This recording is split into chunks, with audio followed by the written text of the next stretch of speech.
Bonjour, aujourd'hui nous sommes en direct avec Thomas Pesquet qui est astronaute de l'Agence spatiale européenne.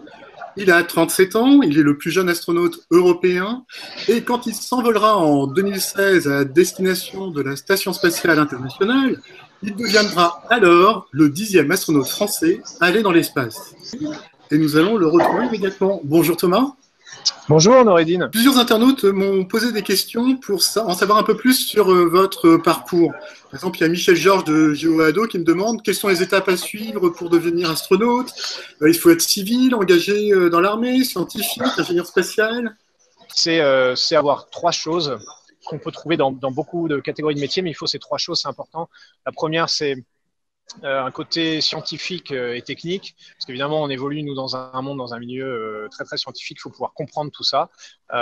Donc, c'est des diplômes d'ingénieur, diplôme pilote d'essai, ça coche un peu cette case-là. Il faut vraiment montrer son background technique, scientifique. Le deuxième, c'est le côté opérationnel. On ne veut pas des gens qui ont juste une expérience de bureau. Il y a absolument rien de péjoratif, mais ça ne correspond pas à ce que nous, on fait.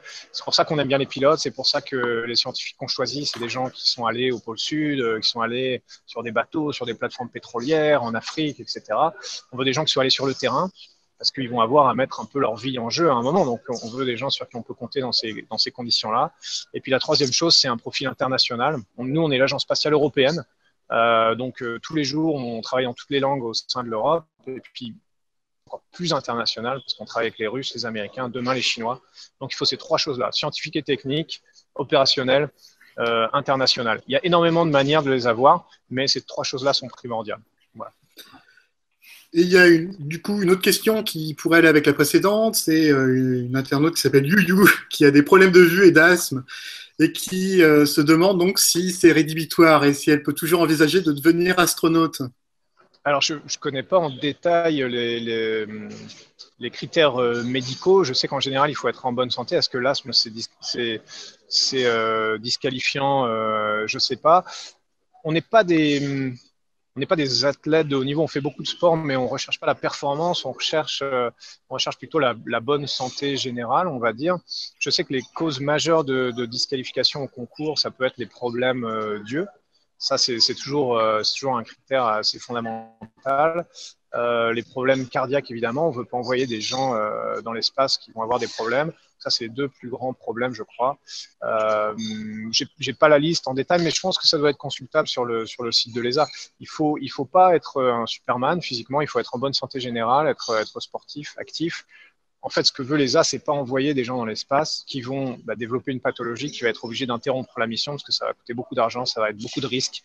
Donc on essaie d'envoyer des gens en prenant toutes les assurances possibles que médicalement, tout va bien se passer. Voilà. La dernière question est de Diana Bell, qui est une internaute de GeoAdo. Elle aimerait savoir combien de temps vous mettez pour enfiler votre combinaison spatiale. Alors, c'est une très bonne question. C'est une question à tiroir aussi, parce qu'on a plusieurs combinaisons spatiales. On a les combinaisons qui nous servent à sortir de la station, donc en sortie extravéhiculaire, qui sont très lourdes, pressurisées, difficiles à manœuvrer. On a les combinaisons qui nous servent juste à nous protéger pendant le lancement et le retour, donc de la dépressurisation du véhicule ou du feu.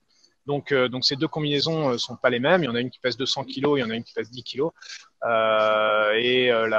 la première, celle pour les sorties extravéhiculaires, on met 2 heures en tout à tout enfiler, tout tester, vérifier que c'est étanche et puis faire toutes les procédures nécessaires, dépressuriser, etc.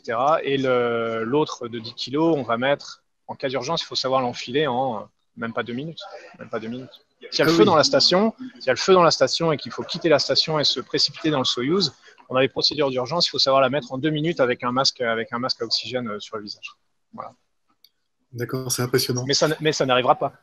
Non, j'espère que non. Merci beaucoup, Thomas. Merci à vous.